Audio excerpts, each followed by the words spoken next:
श्रीक्षेत्र गर्व गौरव कवि तिलक गुरु आर्तत्राण शतपथी 85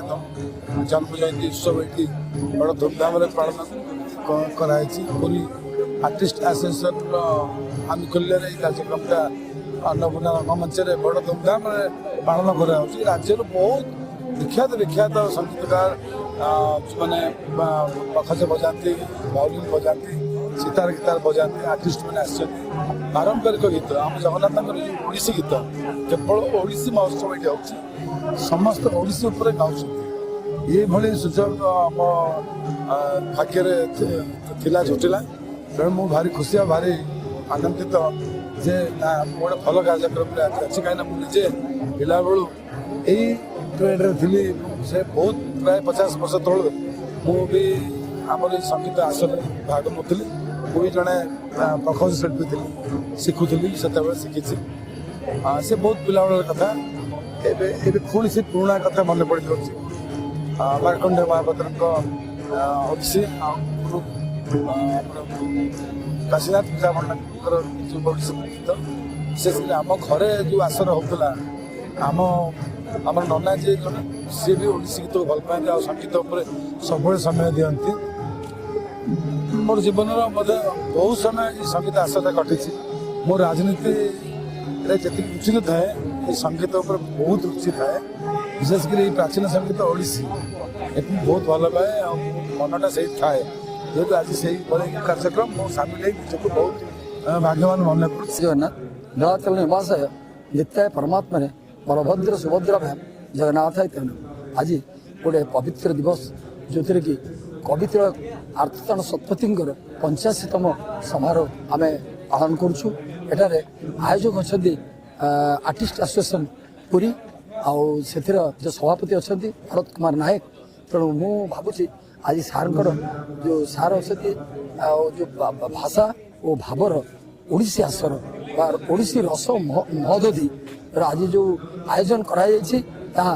युवपीढ़ी मैंने शिखा दरकार जे पूज्य पूजा केमती आमर बंची रो तेणु आज सार जड़े शिक्षकता करते ओडिसी रिसर्च कर पुस्तक उन्नति से जड़े बेहला बाधक तो ये सब माने जो पाखे कला रही आदि जो आयोजन कराई से बहु अच्छा पुओ अच्छा राइटर बहु अच्छा सिंगर एवं सार दिन बाधक एवं गोटे परिवार होती संगीतकार विषय तेणु मुझे कहि सार शतायु निरोग रो यह महाप्रभु पाखे निवेदन तेणु जय जगन्नाथ जय चंद्र साहू मो पूरी आर्टिस्ट एसोसिएशन उपदेष्टा जहाँ आम परम सौभाग्य विश्व नाट्य दिवस पालन आम 27 28 2 दिन होता 29 रंगारंग कार्यक्रम थिला एवं 30 दिन आज दिनटार आम पुरीर जे गर्व एवं गौरव पंडित कवि तिलक आर्तत्राण शतपथी जी ओडिसी गवेषक तांकर आज 85तम जन्म जयंती आम अन्नपूर्णा थिएटर पालन करुचु बहुत खुशी लगुच जहाँ आम अनुष्ठान जन्म जयंती पालन कर आमर गर्वर कथा आज जो मैंने सब अच्छा पुरीर प्रतिष्ठित ओडिसी गायक गायिका एवं पारंपरिक गीत गाइबा लोक सब आज ये मौजूद अच्छा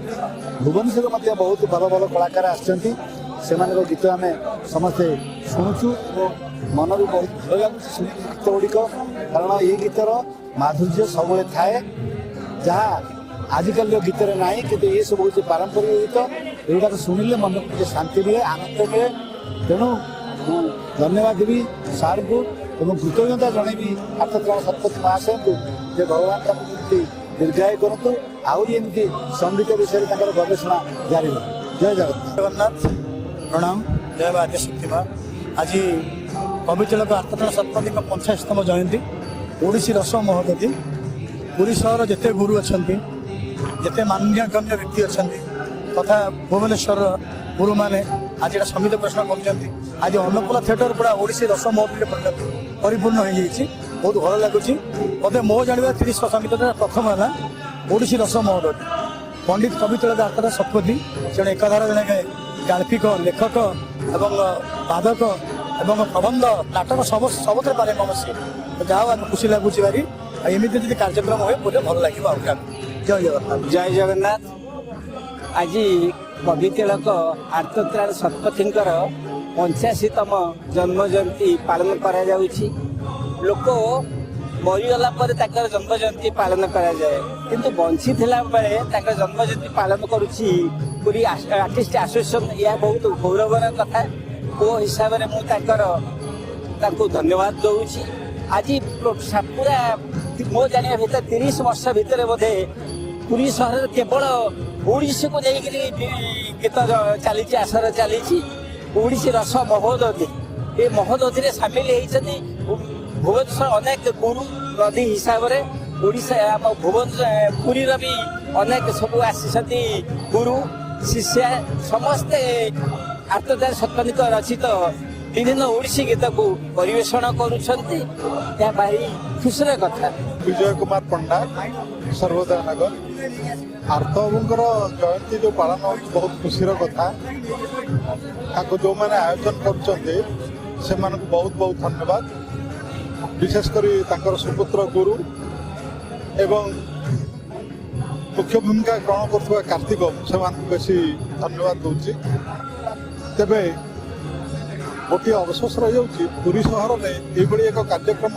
निश्चित भाव में एक स्वागत योग्य कार्यक्रम, किंतु यार जोगाजोग टी अन्य सहित हो पारिनी जहाँफल कि अन्य क्षोभ प्रकाश करें जापारूनी आर्त सार जयंती होमें जब जानी था आहरी खुशी था। यहाँ मत केतेक कंठशिल्पी एवं कलाकार मत इने कहले जहा आगामी आर्तबाबूंकर शुभ जन्मदिन में मुझे अशेष शुभकामना करुच्ची। आगामी दिन गुड़िक आहरी भल भाव कटू सहित तो मोर ओतप्रोत भाव जड़ित। तेबे मु भगवान निकट प्रार्थना करुच्ची लेखनी आहरी समृद्ध हो रही था शेष जीवन पर्यंत भगवान सुस्थ एवं निरामय जीवन यापन करने आशीर्वाद प्रदान।